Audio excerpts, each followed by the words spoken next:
Euzubillahimineşşeytanirracim. Bismillahirrahmanirrahim. Yasin. Allahümme salli ala Muhammed ve ala Muhammed.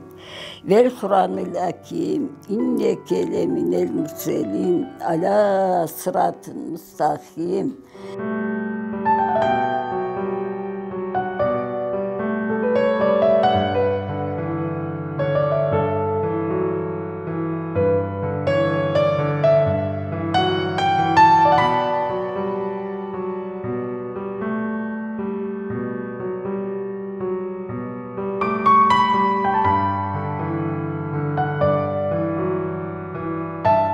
Kurabiye çıktı.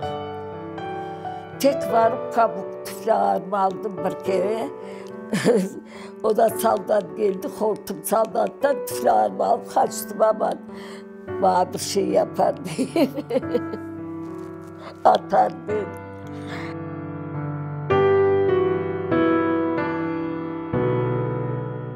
Aşamaya bir şey yok, yarım çuvalını aldık hedi. Ana mamur basar idi, bir yerde duranda direkler olsa ağaç çıkar ediler. Bir yerde teneke yarar ediler, bir yerde taş, kerpiç. Son bir yerde de çok duracak olsa ateş yakıp o tenekenin üstüne bir de pişirirdiler hamurunu.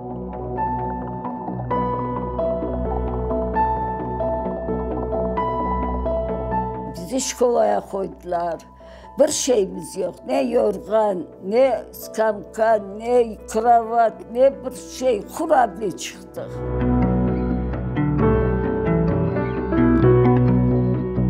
Ural'da ben Versarop edim. Kışta. Vardı Splavçık edim. Dağda Sasna, Yolka, Beroza onları kestik. Kışta. Suçkaların bütününü yaktık. Taze bir tane kaldırmayacaksın, yakacaksın. O karın üstü, abdi kar. Küçük, hora mora görünmüyor.